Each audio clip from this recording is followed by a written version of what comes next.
My husband left our 5-year-old and 9-month-old home alone and refuses to explain why. My husband is 43 and I'm 31. We've been married for 7 years and have a 5-year-old and a 9-month-old. My husband left our children alone and he refuses to admit to it or tell me where he was. I'm furious, enraged, and my husband keeps telling me I'm making a big deal about nothing. This just happened this weekend. I am on the board of directors for a local non-profit organization. I had to attend an event for that organization this past Saturday, and I was gone for most of the day. My husband was supposed to be home with our kids. I texted him a few times, and he responded. When I called around midday, he didn't respond, but that's not very unusual. Shortly after that, I got a call from my mom. She said my son had just called her, and when she asked him what he and his sister were doing, he said they were both watching TV. When she asked where their dad was, he said his dad wasn't there. My mom asked him several other questions, and from my son's responses, she believed he was telling the truth. And that my husband wasn't there, and that there was no adult there at all. She said he didn't seem scared to be alone or worries about where his dad was at. He just called her to chat. He has a tablet designed for children with pre-programmed contacts that he can call. It's only a few people, just family members. I left the event immediately and began texting and calling my husband repeatedly. He didn't respond to my first several attempts. It took him about 10 minutes. I was halfway home at that point to respond. I was so confused, so worried, really mad, and I asked him where he was. He said he was at home. I told him our son had just told his grandmother. Then he was home alone with his baby sister watching TV about 15 minutes ago. My husband denied it, and I told him I was too upset to talk and drive. When I got home, I checked on the kids right away, and they were both fine. I asked my husband again, where was he? He said he was home the entire time. He doesn't know what our son was talking about, but he must have just been confused since he had gone to the basement to do some laundry. I ran down to the basement. It was the same load of laundry I'd thrown in the dryer the night before. He didn't do any laundry when I was gone. I asked my husband why my son would be confused about whether his dad was home or not. Where in our home would he have gone, and for how long for our son to think his dad wasn't home? That doesn't make sense with a 5-year-old and a 9-month-old. You wouldn't leave them unattended that long. Why was he nowhere to be found when my mom asked my son to go check certain areas of the house? I begged my husband to just admit it, to stop treating me like an idiot, and to stop accusing our son of lying. Just tell me the truth, because being lied to right to my face is so incredibly maddening. He insists he was home, but he can't come up with any believable story of where he was at or what he was doing during that time. The way he answers me when I ask him about this and demand truthful answers is so dismissive. When I tell him you left our children alone, he quickly says no, I didn't, so anyway. He says I'm overreacting and letting our son's imagination drive me crazy. I am convinced he was gone. We don't have a Ring camera, but at least one of our neighbors does. I'm so upset about this that I'm tempted to ask our neighbor for the Ring footage. I had to go out to my car and scream and cry because I got so upset. Of course, I didn't want my kids to see my reaction. I can't put into words how upset I am about the fact that I know he must have really left them alone, but have no proof. And I am being treated like I'm just a paranoid nutcase of a woman by him. Ida for refusing to spend another dime on stepkids and stepgrands. I 38F and husband 50M have been married for 10 years and have a 1-year-old daughter together. He has a son 30 meters and daughter 28F from a previous marriage.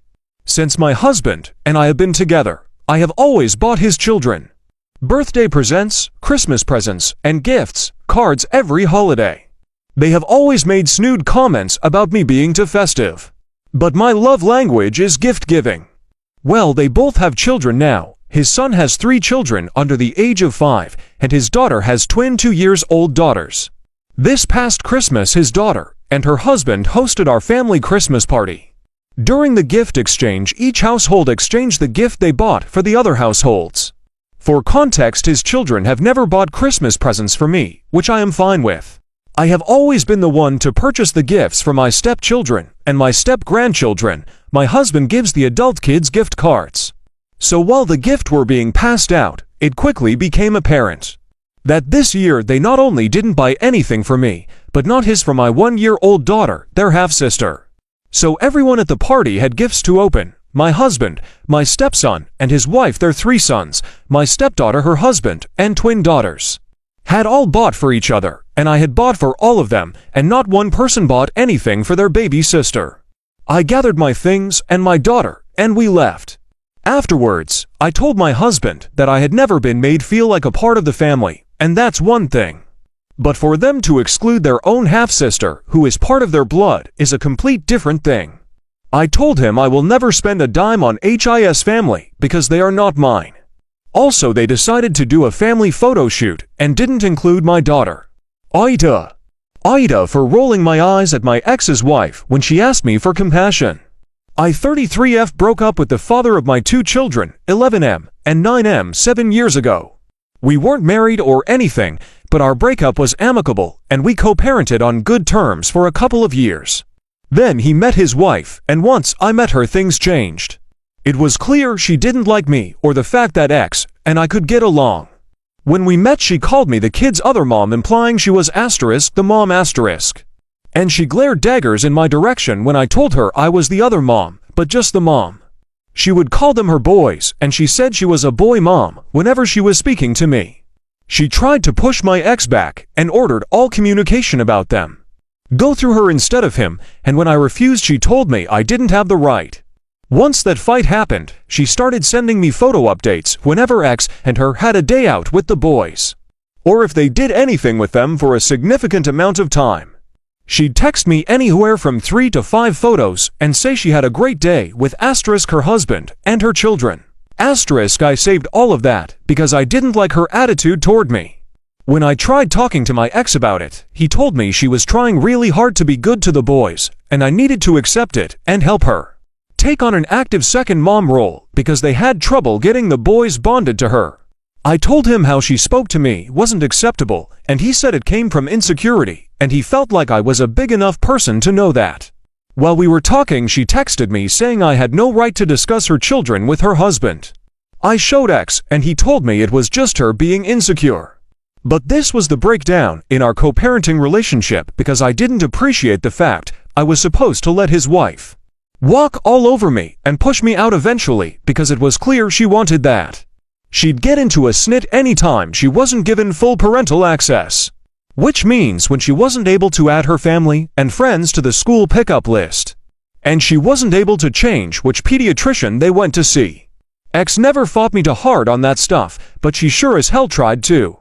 She also hated that she couldn't take them out of state to visit her relatives whenever she wanted. She introduced herself as the kid's mom every single time we went to a PT conference, or she showed up at a medical appointment for our youngest, who has some health issues. We actually returned to court twice over this.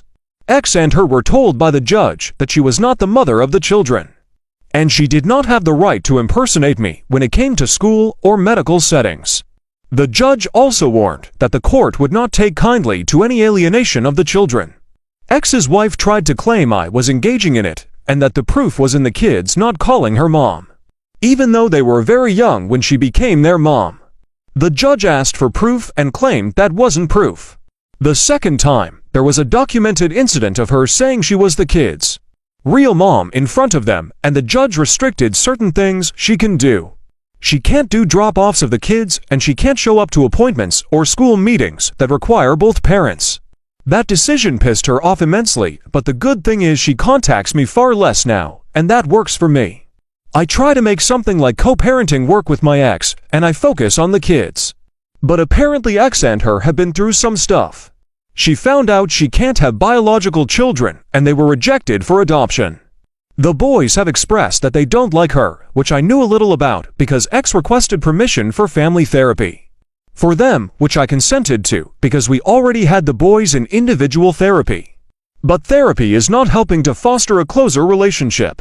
She came to me when they had the boys and info dumped all of this onto me at the front door to my house. I almost closed the door on her, which she noticed, but kept talking about her issues, and then told me to have some compassion for her and at least hear her out and try to help since we're both the mothers of the boys. I rolled my eyes when she asked me for compassion.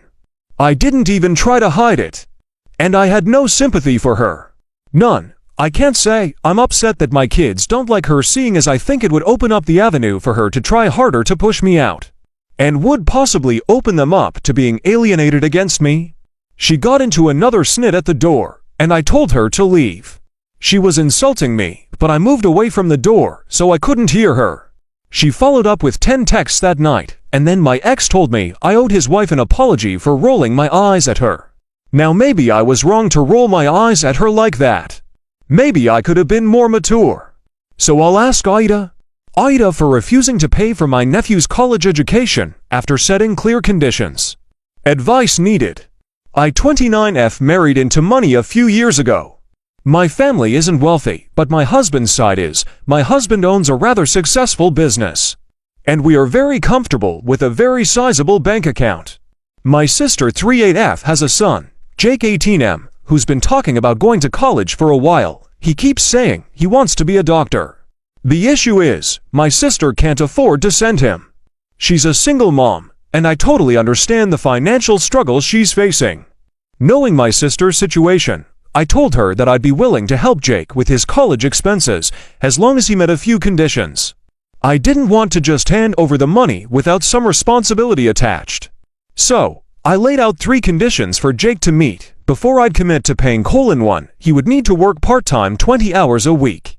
2. He would need to complete 80 hours of community service each year. I myself volunteer at a food pantry and have offered him a volunteer position every few months when we need extra volunteers. 3. He needed to maintain a grade average of 75 or higher. I didn't think these were unreasonable, and I made sure to explain this to Jake, my sister, and even my husband. I wanted to set expectations so that everyone was clear about the deal. My husband was automatically on board. We are child-free, so don't have anybody else we would pay for college for, and my nephew would need the help. However, as the application deadlines are approaching, it's become clear that Jake isn't meeting these qualifications. His GPA is under the cutoff at 72. He's only been working 10 hours a week, and he hasn't completed any community service hours at all. I've tried to talk to him about it multiple times, and he keeps promising to do better, but hasn't made any real changes. With the deadlines looming, I told my sister that I won't be paying for his college education unless he meets the conditions I set. She's furious with me and says I'm being too harsh and that I should just help him regardless of whether he meets the conditions. She feels like I'm abandoning him when he needs help the most. She also accused me of holding a financial carrot over his head in a way that's manipulative. I understand her frustration, but I feel like I've been reasonable. I don't want Jake to just coast through life without putting in any effort. He's old enough to understand responsibility, and these conditions seem fair to me. My husband agrees with me, but my sister says I'm a cold-hearted aunt, and that the threat of student loan debt will make Jake's grades worse. I feel like I gave him a fair opportunity. My sister has been texting me every couple of hours trying to guilt me into paying. Ida for not being willing to pay. Ida for secretly outbidding my in-laws for a house on our block. My wife has a somewhat difficult relationship with her parents. The usual stuff you see on this sub: lack of respect for boundaries, bossiness, unsolicited opinions about personal choices. She has a hard time pushing back, in part because she is a natural people pleaser, and in part because her parents paid for her long and expensive education. I don't have big issues with them, but then I don't have any problem saying no to my elders. Having left home for college at 16 and having become pretty wealthy before 30. We with 2 young kids moved far from her parents a few years ago, and some distance helped the relationship. In-laws split their time between my wife's natal city and California. Recently, Mill finally retired, and they started making noises about selling their primary residence and buying near us. Until fairly recently, though, it seemed like no more than a velleity. A few weeks ago, a house 2 doors down from us, we live in a somewhat secluded neighborhood with few houses and low turnover, went on the market. In-laws excitedly told us they were putting a bid in.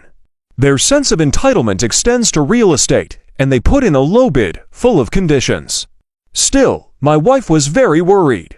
She does not want them as neighbors. Neither do I. Nor do I want to see a rare modest home in our area go to a part-time resident when housing is scarce here. I quickly formed an LLC and bid full ask. I can afford it, it was accepted, we close shortly, and I plan to rent it out. Rental housing is very hard to find here and leave management to an agency. I did not tell my wife, our finances are mostly separate. I did not want to put her in a position where she would have to lie to her parents or reveal what would be taken as a very provocative action. The in-laws raged against the mystery person who gazumped them, the seller, the realtor. I just nodded sympathetically. I've told no one but my brother. He told me it was our move. That surprised me, so I am wondering what outside observers think of what I did. Ida for kicking my sister out of my baby shower because she called me old and selfish.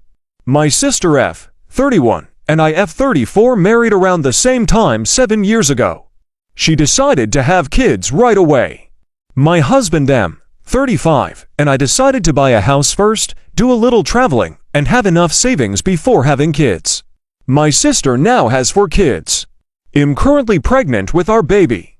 I have been dealing with hyperemesis gravidarum Hg, and it's been brutal. Luckily my mill and my husband have been amazing to me, and my boss allowed me to work from home until I give birth.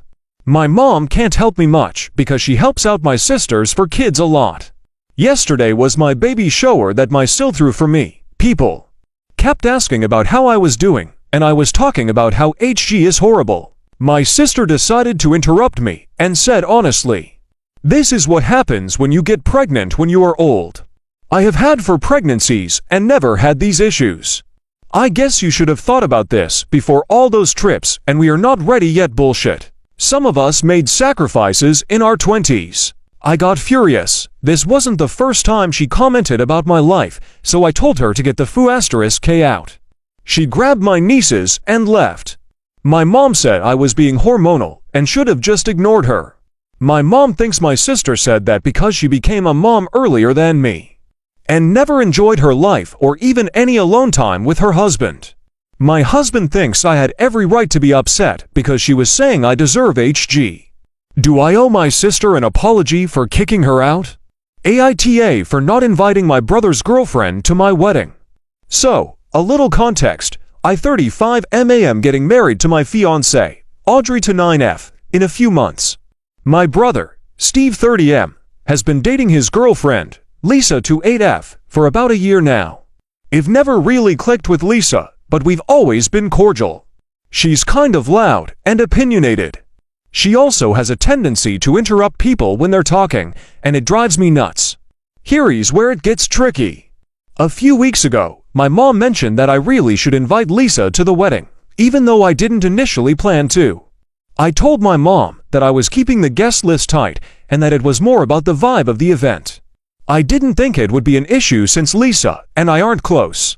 But my mom started pushing, saying that if I didn't invite Lisa, it would be super awkward for Steve and that family is important. I still didn't budge, and my mom seemed to accept it. However, I was talking to Steve yesterday, and he brought up the wedding. He casually mentioned that Lisa was upset she wasn't invited and that it was weird that she was left out when she's been dating him for a year. He said that it would mean a lot to him if I reconsidered. I told him I didn't want to cause drama, but I just didn't feel comfortable inviting someone I don't get along with to my wedding. He got kind of quiet and then said, "I guess I'll just skip the wedding, then," and walked off. Now, I'm feeling conflicted. I don't want to lose my brother over this, but I also don't think it's my responsibility to make space for someone who isn't really part of my life, especially on such a personal day. Boyfriend 31M just told me doesn't want to marry me because I'd a 5F went to a club. If my writing is tough it's cause I'm currently crying my eyes out. My best friend came to my country to visit me, and we planned a huge trip together. She got to finally meet my boyfriend, and they hit it off.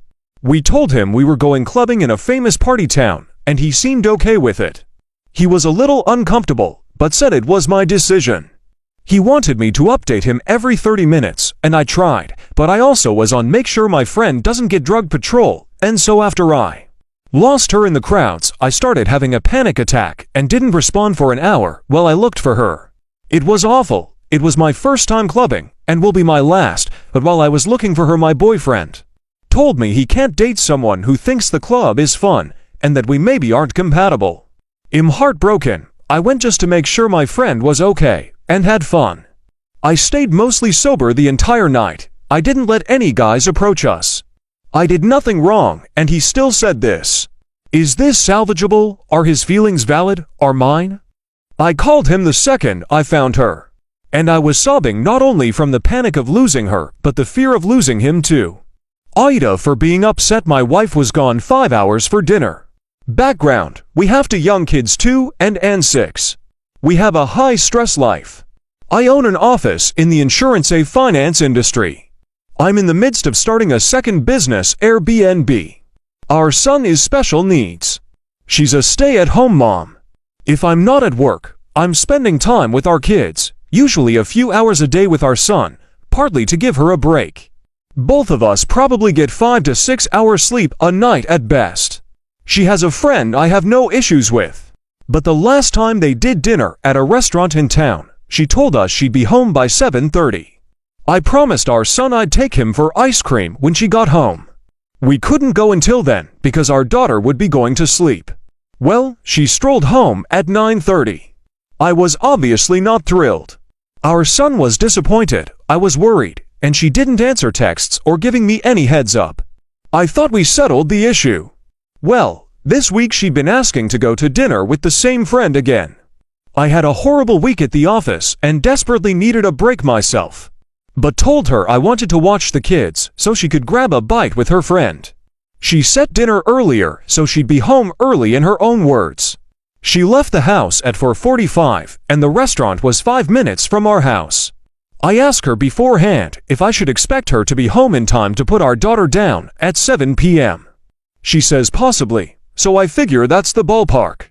Come 7:30 I was starting to get concerned but didn't want to bother her. At 8 p.m. 3 hours after she left, she texts me getting the check and I'll be home. Great. Our son says he wants to wait up, say goodnight to her.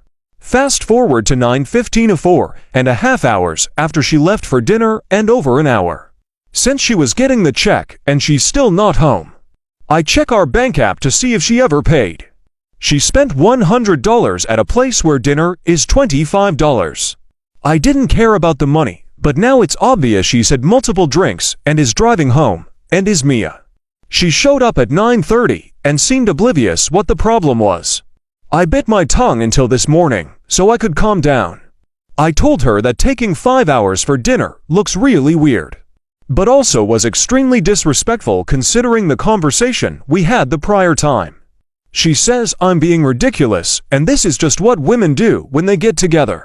I also asked how many drinks she ordered. She told me. I told her that she clearly could have gotten a DUI.